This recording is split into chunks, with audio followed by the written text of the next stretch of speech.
Perjuangan Palestin untuk mencapai status sebuah negara yang bebas dan merdeka sudah bermula berdekat lamanya. Ketika itu, Israel mula mengintai bumi Syam untuk ditarah dan sejarah Timur Tengah sendiri merakam perjanjian demi perjanjian yang pernah dibuat bersama negara haram Israel, kononnya untuk berdamai dan mencapai kesepakatan berhubung Palestin. Tetapi apa yang berlaku adalah sebaliknya. Apabila darah rakyat Palestin halal bagi Israel untuk dibunuh, malah Zionis bertambah rakus, mengilhak atau merampas kawasan milik Palestin demi kepentingan empayar mereka. Dan di era moden ini, wujud lagi perjanjian yang dicipta negara kuasa besar untuk menormalisasikan hubungan dengan Israel. Negara Arab yang dulunya berjuang habis-habisan untuk Palestin mula berpaling tadah dengan alasan kononnya demi kepentingan bumi Syam itu. Namun hakikatnya selepas normalisasi yang dimeterai 5 negara Arab termasuk UAE dan Bahrain, Israel tetap meneruskan rancangan membina penempatan haram Yahudi di tebing barat. Di mana letaknya kepentingan Palestin? Jawapannya dalam analisis. Please, this is a serious issue. Bukan semua perkara yang dikatakan sebagai naluri itu adalah satu sebab untuk kita mengatakan ia benar.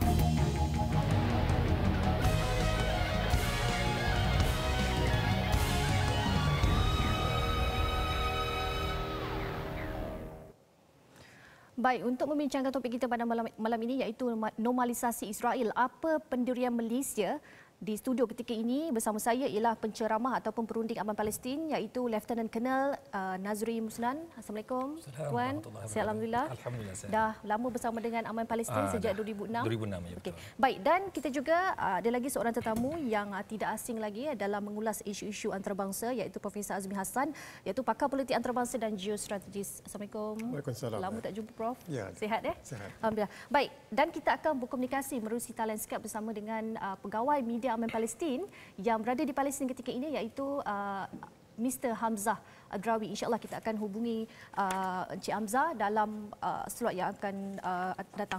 Dan sebelum kita mulakan perbincangan kita pada malam ini, pada awal permulaan kepada pembukaan analisis tadi saya sebutkan tentang perjanjian yang telah dibuat oleh negara-negara Arab dengan Israel, dan salah satu perjanjian yang mungkin saya boleh singkap kembali iaitu perjanjian Oslo yang ditandatangani oleh Israel dan Palestin pada 13 September 1993, dan ia bukanlah perjanjian perdamaian yang muktamad tetapi merupakan proses perdamaian Israel dan Palestin, dan di dalam perjanjian tersebut juga menetapkan masa 5 tahun bagi kedua-dua pihak menyelesaikan isu berkaitan sepadan dan berdamai sepenuhnya. Jadi saya ingin tanyakan kepada Lieutenant Colonel Nazri berkaitan dengan perjanjian Oslo ni, adakah perjanjian normalisasi yang wujud pada era moden ini sebenarnya merupakan kesinambungan kepada perjanjian Oslo pada tahun 1993 itu? Okey. Assalamualaikum warahmatullahi wabarakatuh. Tentang perjanjian Oslo ni, kalau kita lihat, ia bukanlah satu-satunya perjanjian yang menjurus kepada normalisasi antara Arab dan juga Israel. Okey. Kita lihat dulu sejarah tentang Palestin terlebih dahulu dengan penubuhan negara haram Israel pada tahun 1948. Bermula dari itu, kita lihat pengiktirafan telah dilakukan oleh negara di dunia ini untuk mengiktiraf kewujudan negara haram Israel itu. Dan hampir 160 negara telah pun mengiktiraf negara Israel di atas muka bumi ini. Tetapi hanya negara-negara Arab yang enggan untuk mengiktiraf kewujudan Israel. Dan ianya bermula pengiktirafan kepada Israel apabila berlakunya perjanjian Camp David pada tahun 1979 dan perjanjian Wadi Aqabah pada tahun 1994 antara Jordan dan juga Israel, yang menyebabkan akhirnya dua buah negara Arab ini telah pun memeterai perjanjian dengan kewujudan negara Israel itu sendiri. Maka berlakulah proses normalisasi penerimaan terhadap negara yang diwujudkan atas penjajahan bumi Palestin.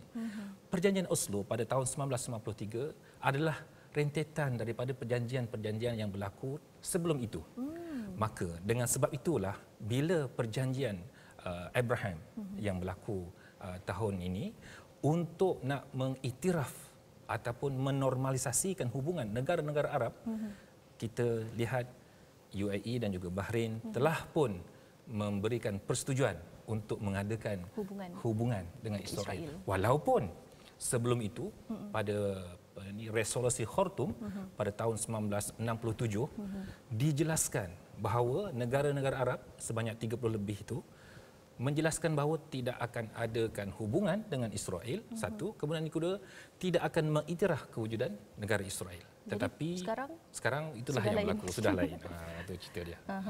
Okey, baik. Jadi adakah perjanjian Oslo ni dilihat sebagai perjanjian yang mengiktiraf hak kewujudan Israel, di mana Israel boleh wujud bersama Palestin sebagai two state nation? Ya, bagi saya betul.